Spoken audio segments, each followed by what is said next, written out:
Over the course of the series, the layout for the Hill House and the neighborhood overall have been known to change due to a combination of plot convenience, ignorance, and laziness, but what makes sense and what doesn't make sense. Also, I'm willing to bet that Hank's the kind of guy that likes his beans like he likes his houses, ranch style. This ranch-style rambler was built by the great-grandson of T. Anderson Kearney. You might want to put your case down. This is going to take a while.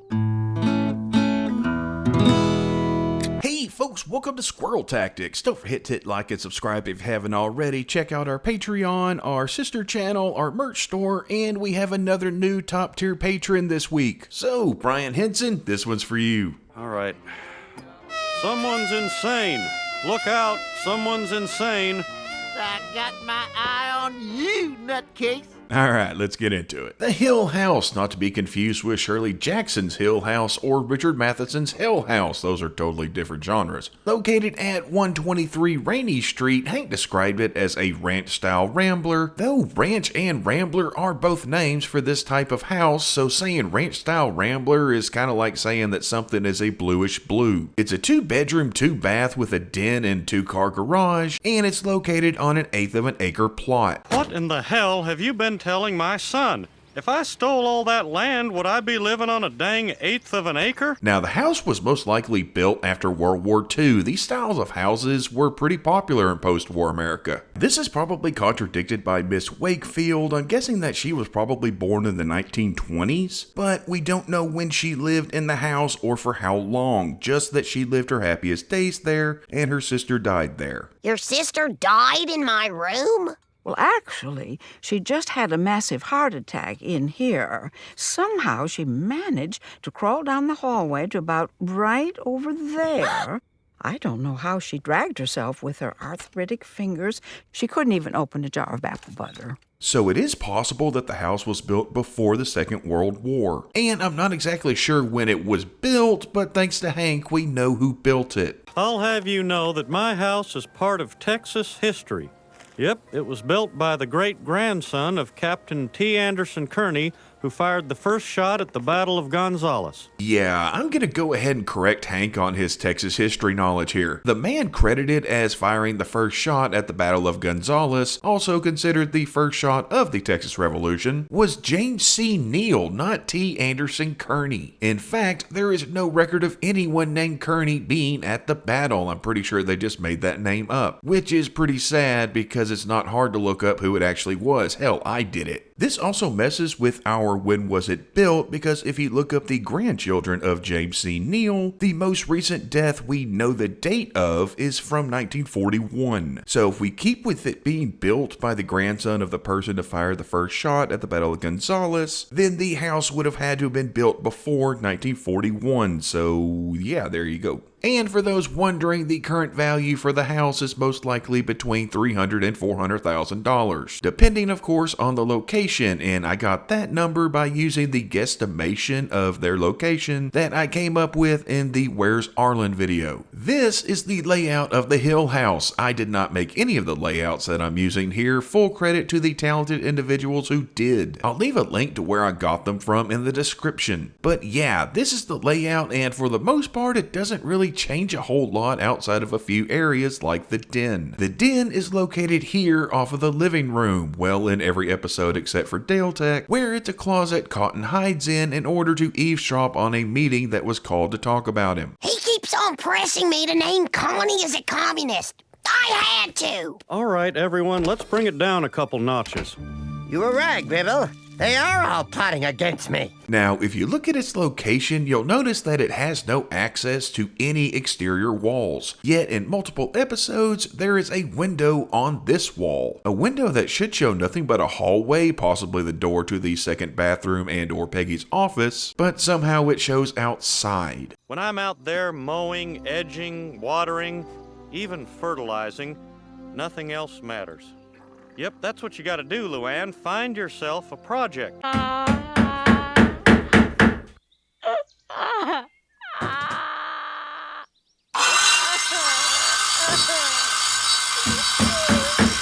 There are several windows on the top of the T. It's the best way to describe it. The house is shaped like a T, which should be facing the Gribbles. Peggy's office has a small window. Both bathrooms have windows. But someone who does not have a window facing that direction is Bobby. His window clearly faces the front yard in Rainey Street. Yet, in several episodes, his window is shown to be directly across from Connie's. Dang it, show's over.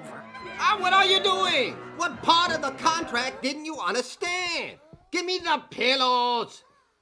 That's it, Susan. Hide the pillow. Good girl. Oh! Cuff it up. Wind. No.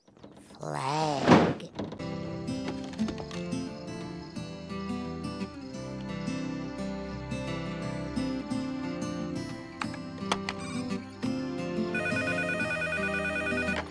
Thanks. Which we can see from the schematic here is impossible, as is Bill and Dale breaking into the Hill house while the family was off to Japan, using a window on that side of the house which looks to go into the master bedroom, whose window also faces the front yard. Also locked. This place is just begging to be robbed. Give me your shirt. Okay.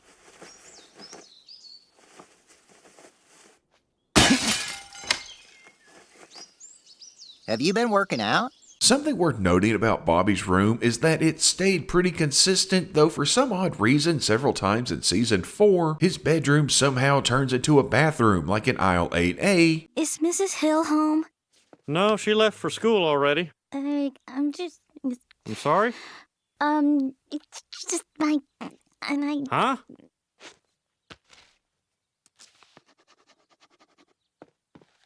Mr. Hill, I just got my first period. Or when Peggy had an issue with a low-flow toilet in Flush with Power. Peggy, I'm just curious, how many flushes was that?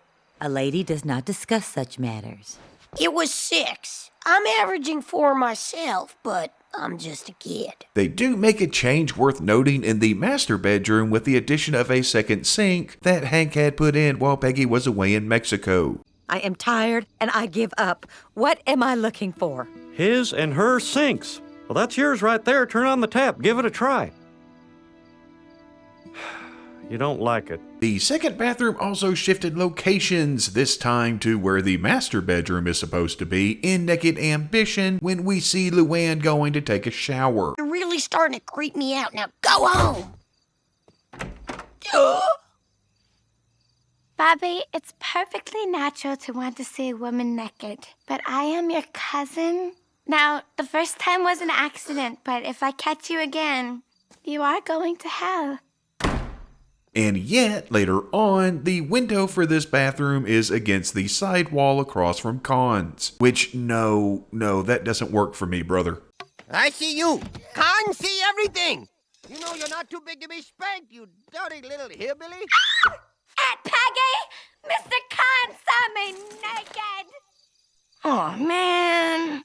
It should be noted that the house does have an attic, though there's not really anything up there other than insulation, old workout equipment, and holiday decorations. What a cool place for a secret clubhouse. I hope there are old textbooks up there from when your parents were in school. I hope there are mannequins. I'm not going first. You gotta go, Bobby, because if your deformed twin brother's up there, he should see your face first. Oh my God, Marge, it's escaped.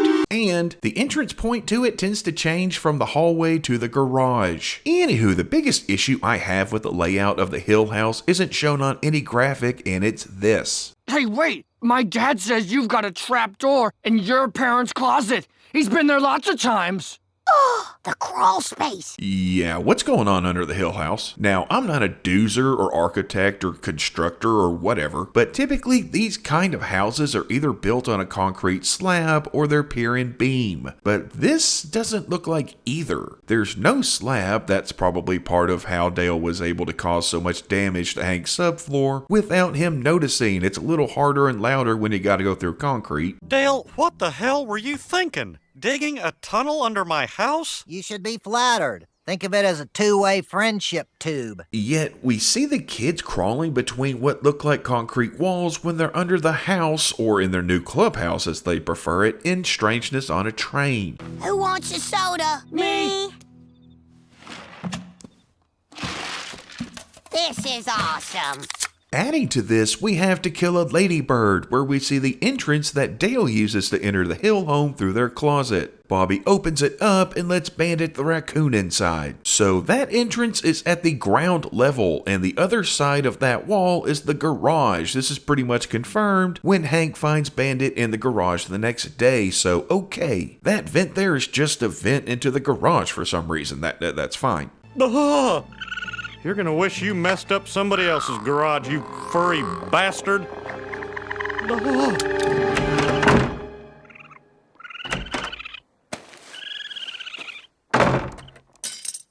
Bastard. Now, I considered that maybe Hank put that in to make sure he would have better air circulation, considering he's been the victim of lacquer fume-induced whack-a-mole toilet paper fort and Tom Landry field hallucinations. No, I like it here. It's safe and it's quilted. Bobby, come with me. Everything is gonna be just fine. Oh! But that actually happens in Hillenium, which is the episode directly following To Kill a Ladybird, so that theory's out the window. But that's an entrance to the garage. Look where it's located. That's on the side of the garage. Except then Dale goes into it and it's suddenly the entrance to the crawl space, which is a good 2 feet tall, so how does this work? Do not remove the screen. No matter how much I plead or beg you, do not remove the screen. Hank! Open the screen, for God's sakes, Hank! I'm begging you! Open the screen! That's it. I'm taking off the screen. You promised Dale you wouldn't. Is the garage and the rest of the house at least 2 feet above ground level? If so, why are there no steps? Nowhere in the house or at any door are there any steps, so how does this work? He's not in the wall. There is way too much room there unless we're talking about some kind of people under the stairs kind of house. Gonna kill you! Which the Hill House certainly is not. Now, there are other types of foundation, one of them being known as, surprise, surprise, a crawl space foundation. However, these foundations are typically set under the ground to limit the number of steps or stairs needed on the house's ground floor. This is an issue because, as I showed with the side entrance, it's at ground level. So this still does not explain it. With the way it's shown, the house should be at least 2 feet higher than the ground level. But it's set at ground level and there's no major slope or anything to explain that away. So apparently, yeah, they have a crawl space foundation, but it still doesn't make any sense. Also, Dale knew about the trapdoor in Hank's closet and the crawl space, so why didn't he use it to hide from the cops when they showed up after Luann reported a break-in due to Dale and Bill cosplaying as Hank and Peggy, something these aren't the only characters we see do, but we'll get to that. Open up! Police! This is Hank Hill, occupant, and I cannot open the door as I am making love to my wife, Peggy. We're doing it! But yes, the crawl space bothers me. There's no way there is a crawl space that is that daggum high underneath that house. By the way, just for fun, let's point out the different locations that people other than Hank and Peggy have hooked up in their house. First off, we have the front doorstep. Yeah, that's where Bill and Leoma bumped uglies for the first time, as disturbing as that is on a surprising number of levels. And I'm talking about the location, not the people. What the hell are you doing, Bill? Sorry. It's just that this is where Leoma and I first made love. If I may just demonstrate. Here on the kitchen table, we had Tilly and Gary have their Yuletide roll in the hay back in the unbearable blindness of laying. I like them flat. Press harder. Peggy. So, okay. Who wants to make cookies? Also on the kitchen table, or the couch, probably both. Hell, let's cut the crap here. They probably hooked up in every room of that house. You had Con and Min, who had a kink for sneaking into the Hill house when everyone was gone and role-playing as Hank and Peggy, something we learned thanks to Dale Tech. Does Hank Hill know about this? If he did, you wouldn't be alive. You look as sexy to me as propane tank. I tell you what. I promise never to do it again. We go back to library and reading room if we need cheap thrill. Please don't tell Hank Hill. I'll give you anything you want. See, I told you it wasn't just Bill and Dale, and going back to Bill, let's not forget about his and Leanne's romp through Hank's garage. Bill, there are some things you don't do in another man's garage. As of right now, Leanne is kicked out. Hey, Hank, see, our relationship is just starting. It's too soon to ask her to move into my house. We'd be moving faster than the speed of love. Dang it, at this rate, my new workbench is never going to get used. No, it got used last night. Huh? Right after we took a little ride on your mower. Oh! However, the room of the house that's gotten the most action is the den, whose list of hookup occupants includes Cotton and Dee Dee from 9 Pretty Darn Angry Men. Okay, everyone, follow my beam. Hurry carefully. Good morning. I hopes we wasn't too loud last night. And then there's Luann, who, to be fair, lived in the den, but she still used it to hook up with Buckley like we saw in Husky Bobby. Bobby?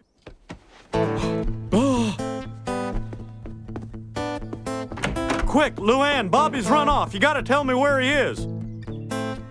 Oh no, not you too. Oh! I'm in a crisis situation here. I gotta go find Bobby. You two take turns kicking each other's asses. Notice there that Hank left Bobby's room, but then he walked by Bobby's bedroom door, so yeah, that was a mix-up. The den should also be remembered as being the most likely location for the conception of baby Gracie, seeing as Lucky was living there as well at the time. When did this happen? Did this happen here? It better not have happened here. Hey, maybe they'll name the baby Dennis after where he was conceived.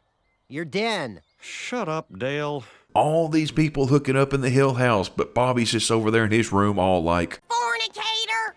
You're all fornicators. Granted, he's lucky because he could have himself a Steve Smith situation on his hands. If you're going to do that in this house, you'll do it where everyone else in this family does it. In Steve's bed. What? If we zoom out from the Hill home and take a look at the rest of the neighborhood, we have the Gribbles on this side and the super saxophones on this side. This is Rainey Street, this is the alley, this is Milton Street. The Hill's next door neighbors are often swapped. That window in the kitchen by the table should be looking at Dale's house. Yet we see in episodes like Dale Tech that it lines up with Con's bathroom.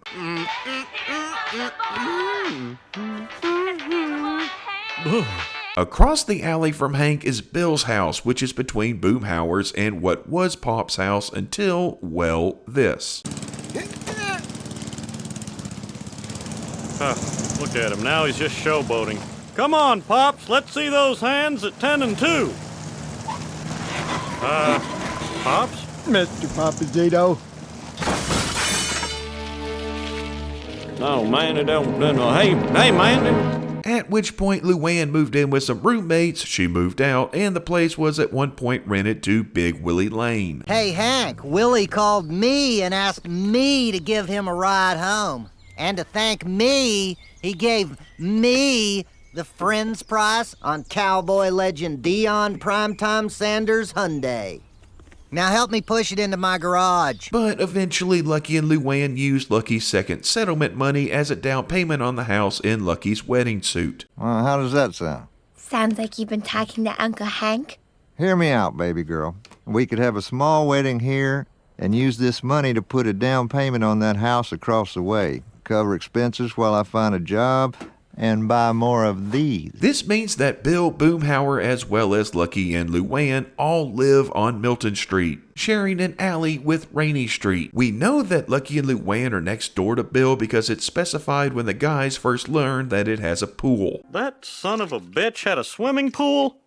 I thought I heard splashing. How could you not know? You lived next door to him for 18 years. I thought he lived on a lake. What lake? It was none of my business. But then we get to Square-Footed Monster, where what was Pop's house for years and was where Lucky and Luann had moved in was now the up until recent residence of a Dottie Dwyer who had died from being crushed by one of her concrete garden statues. Yeah, I kid you not. Old Miss Dwyer sure did like concrete amphibians.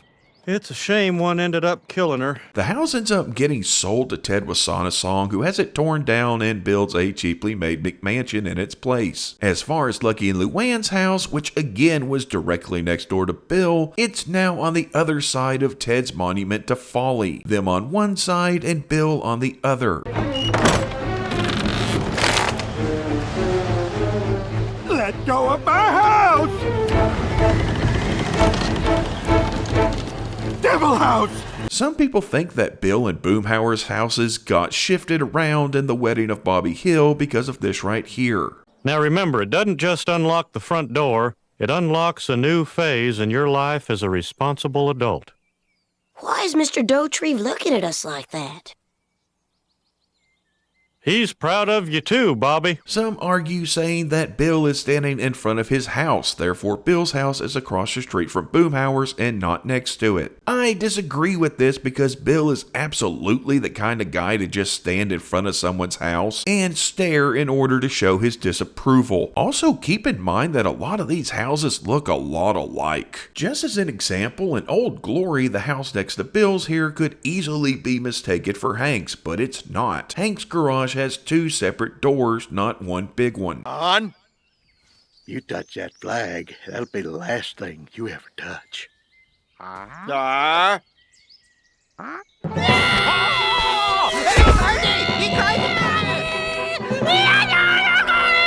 That actually should be Boomhauer's house, but it's not because, hey, why worry about such things? I mean, it's not like anybody's gonna notice. Well, I noticed, and I think that's everything. I'm pretty sure that's everything. Oh yeah, let's not forget about the closet that's located somewhere where Peggy was hiding and trying to smoke a cigarette. I found her. Close the damn door. Can't you see that I am knitting? Okay, so that should be everything, but if I forgot anything, I'm sure y'all let me know down in the comments. I give you one little thing to do, and you screw it up. Thanks for watching, folks. We'll see y'all next time. Oh, man, it don't dang leave a message, man. I'm busy right now. They just leave name, number, date, and no dang old, no listening or nothing like that. Boomhauer, pick up. Boomhauer, pick up. Pick up, Boomhauer. Oh, right, your way.